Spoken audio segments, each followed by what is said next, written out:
Hi, I'm here to review the 1981 horror film Night Warning. It was directed by William Ashner, and I'm probably saying these names wrong, but I still gotta give them credit. It was written by Steve Brymer, Alan J. Lukeman, and Boone Collins.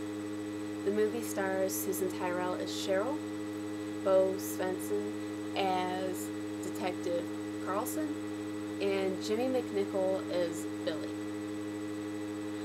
Now, the movie starts out with Billy's 3 years old, and his parents are leaving him with Cheryl while they go on a trip. Now, the first thing he knows in this movie, there is, right as the parents are walking away, they're leaving, there's a close-up on Cheryl's face with like this dramatic music and obvious foreshadowing that, hey, she's a little nuts, there's something wrong with her. She's going to be the villain or whatever you want, the bad person of the movie. Now, Billy's parents are driving down the road, whatever. It's on the side of the cliff because, it's got to work out perfectly like that. It's not just against this movie, that's against every horror movie. He's driving and the brakes go. Naturally, when the brakes go, they can't be anywhere where they can just drive off to the side and pull the key out of the ignition and stop the car, whatever. But he's driving down the road, the brakes stop working, so he starts swerving around traffic, and all of a sudden he comes up on this truck where there's like logs hanging out the back, and he can't get around it. Log goes through the windshield, takes out the father. Mother tries to grab the wheel, and she's unsuccessful. Car falls over the side of the cliff into a river and bursts up in flames. She's dead. They're both dead. We get that. 14 years later. So 14 years later. Billy's in bed, and Cheryl comes to wake him up, this scene's kind of disturbing. She like blows in his ear and then like rubs her fingertips down his back, making this like purring sound. That's disturbing. I never want to be woken up like that, ever. Especially by like my aunt. Like any of my aunt, no. It's just never. But and then normal day, whatever, breakfast, some dorky 80s music thing while he's going to school. And then show him at basketball practice, where the coach tells him, I want to talk to you. Now after this, we get our first cheap thrill, or not a cheap thrill, but like, whatever, something jumps out, it's not a real scare, just something to, whatever, tide the audience over till it actually gets scary. You see a lot of that now. I don't think you saw too much of that in the older movies. It's kind of maybe the beginning of it, but his girlfriend Julie jumps out at him. She basically takes the place of the cat's job in today's movies. What she does, she just jumps out at him. It's kind of funny, actually. But yeah, she jumps out at him. That existed back then. It's fake scares. But then, after that, he heads home, tells his Aunt Cheryl the good news. He has a chance to get a full-ride scholarship to Denver to play basketball, go to college. Most relatives would be happy for somebody like that. First thing she does is she notices that's where Julie's going. And that's the girl that she later refers to as the slut. So she hates this girl. Well, she's jealous. She's sick in its own way. She's jealous of his girlfriend. But she goes on telling him, oh no, you don't need to go. I got you a job here. And he keeps insisting on, I want to try out for this, I want to go, and she keeps telling, no, she tells him, you won't fit in, That's where rich people go. That's where smart people go. You don't belong there. And then she goes on, you owe me for the last 14 years. You're staying. She demands that he doesn't go. Then, because she's upset, she decides to go down to the basement. You don't see it right away, but later on you start figuring out there's a shrine there with this picture of a random guy and like candles all around. You figure out who the guy is later on. It's part of like a plot twist. But so I won't tell you who he is. It's somebody important to her though. Not Billy. But you know, she's talking to him about keeping Billy there. She's upset that he's wanting to leave, you know, all that. Anyways, the next day she acts like she's fine about it, but she has Billy get the TV repairman there. You know, TV's not working. While he's out there, she gets all dressed up and starts flirting with him, I guess. She lets him know that, you know, she wants him. She wants him in bed. But he doesn't go along with it. He refuses, and like any rejected girl, she's angry, so she goes, grabs a knife and stabs him because he didn't do what she wanted. And then Billy walks in after she's done stabbing him, and she tells him the story of how he was trying to rape her.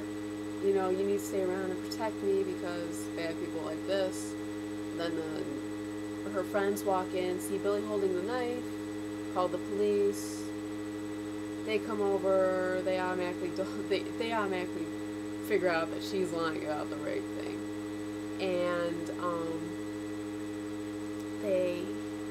the detective, he's a little peculiar.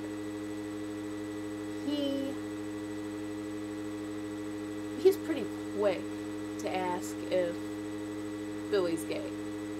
Like, if he saw the repairman flirting with his aunt and got jealous.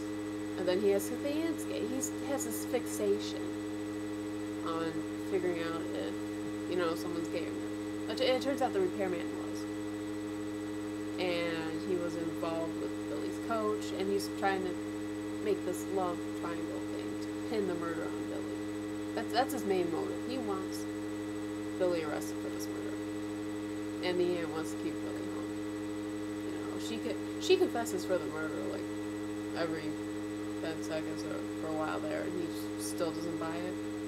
Which is kind of odd. But no, that's pretty much what the movie's about. This guy trying to pin the murder on him, and his aunt trying to keep him home. It gets a lot better though. The aunt, Cheryl, she drugs Billy before the game where the scouter guy is going to be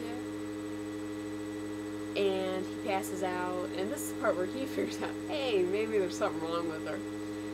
But right after that, she cuts her hair. Like, really short. She just cuts her hair, like, all of it off. And after that, she starts putting on this over-the-top performance, which is absolutely entertaining. It's entertaining. It's worth watching it. She's amazing in that. But, you know, and you start... Okay.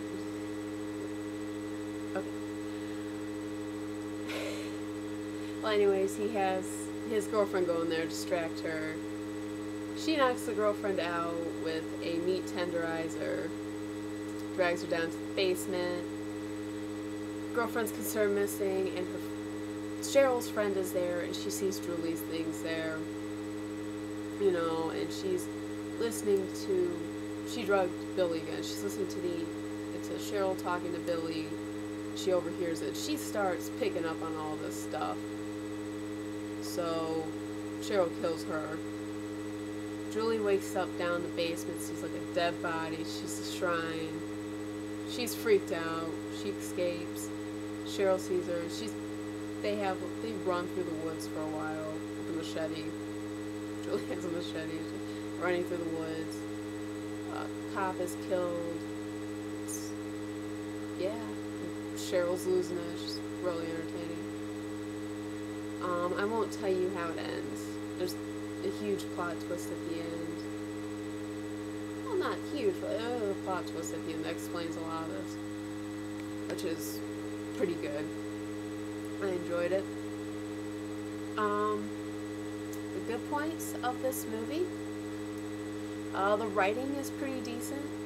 It's not great. It's not bad either. It's pretty decent.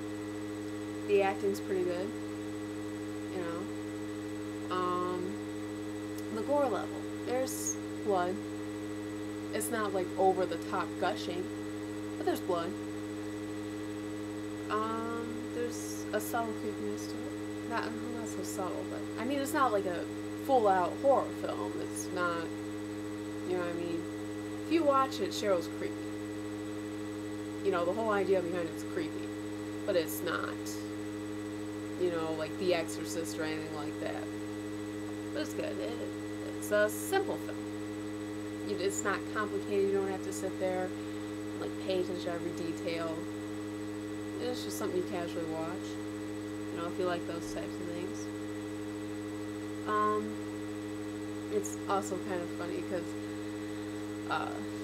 Julia Duffy's in it. I'm a fan of Newhart, but you get to see Priest Stephanie running around in a forest, in mud, with a machete. I just thought it was kind of funny. Bad points. The kills, the murders, they're done in slow motion. So you see somebody grab a knife, stab somebody, it's all, you know, and their face looks goofy. Especially the part where she stabs the repairman. The parts that focus on the romance between Julie and Billy are kind of boring-ish. You know what I mean? Like, it's not as fun. Not as entertaining. Dorky 80s music, there's some parts of it that, like when he's going to school and stuff like that, you're just watching it like, no.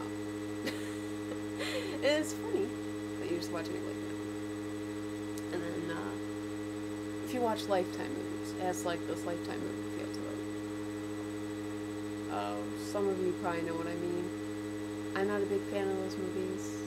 My mom is, and she really liked this movie. It's got this Lifetime feel to it overall. Like I said, it's good enough for me to block out that Lifetime feel, but if that really bothers you, if you just absolutely despise Lifetime movies, maybe stay away from this one. I don't know, it depends on how much you hate those movies, to be honest. But yeah, that's it. I would give it I'd give it 6 out of 10. 6 out of 10 stars. It's pretty good. It's worth watching one time. It's not one that you watch over and over again. I would definitely recommend it though. It's entertaining. I don't know if it's out on DVD. I have it on VHS. Old school style, you know? Oh well. Well, I hope you enjoyed this review. If you have any requests, suggestions, whatever, leave comments. I'll watch any horror movie. I'm a huge horror movie fan. There's not one horror movie that I won't watch. Or you could send me a message, whatever. Well, hope you enjoyed the review. Bye.